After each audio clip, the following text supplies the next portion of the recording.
There are tragic events in history, and then there's the Holodomor, the Soviet Union's charming little experiment in starving millions of Ukrainians to death, all because Stalin got upset that people didn't want to hand over their farms.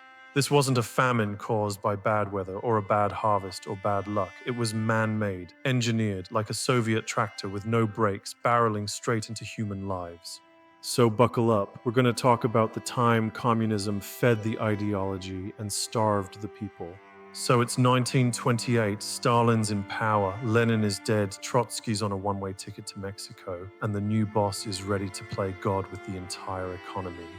He decides it's time for progress, which in Soviet terms means smash everything that works and replace it with a delusional, one-size-fits-all system dreamed up by theorists who couldn't grow a houseplant if their lives depended on it. The plan was collectivization, get rid of small, privately owned farms and force everyone onto massive, state-run collective farms. No private property, no personal profit, and definitely no freedom.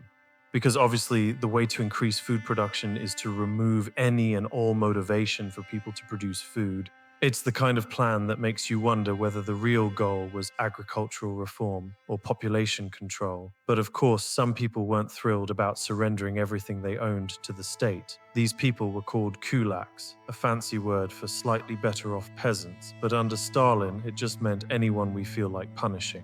And punish them they did. Mass arrests, deportations to Siberia and executions, families torn apart, entire villages emptied. Because nothing says workers' revolution like destroying the most productive workers you have. And here's the kicker. It wasn't enough to just kill the kulaks. No, the regime turned neighbors against each other. Children were told to denounce their parents. Communist youth brigades would raid homes, seize food, and laugh while doing it. This wasn't a revolution. It was a purge disguised as policy. Now comes the fun part. Grain requisition quotas. Each village was assigned impossible grain targets, quotas so high they exceeded the actual harvest. And when they couldn't meet them, more punishment, more grain taken, more people labeled enemies, more lives destroyed. Even seed grain, meant for planting next year's crops, was confiscated. Imagine taking the tools from a carpenter, then beating him for not building your house. By 1932, things were spiraling. Ukraine, the breadbasket of Europe, was now a land of empty barns and silent fields. But Stalin? He doubled down. He sent in more troops, more enforcers, and more propaganda, all while exporting Ukrainian grain abroad to fund industrial projects in Moscow. Yes, they were literally selling the food while their own citizens starved.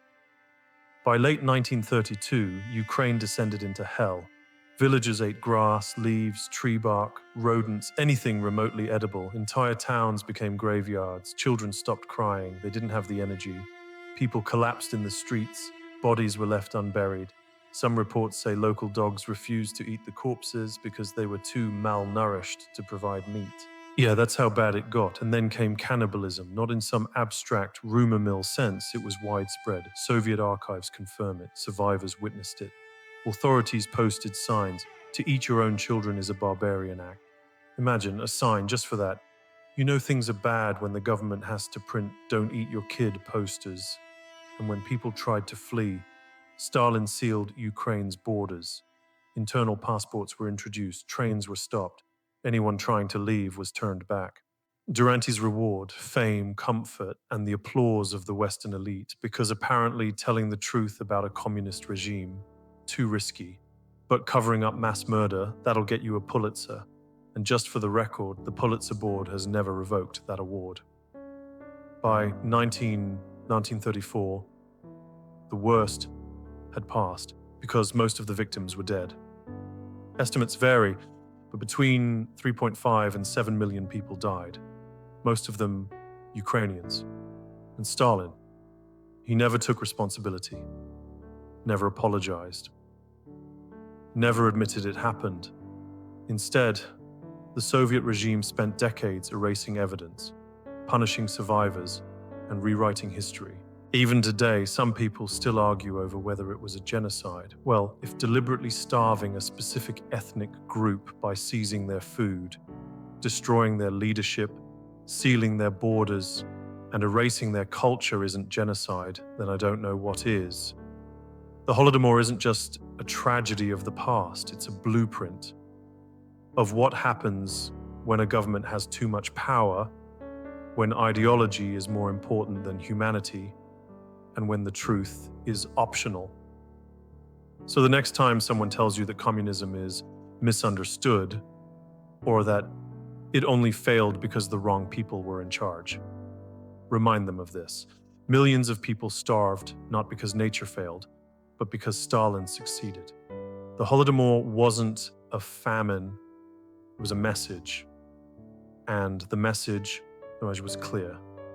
Resist us and we will erase you. Please, to whoever made it to the end of this video, never forget it and never let anyone rewrite it.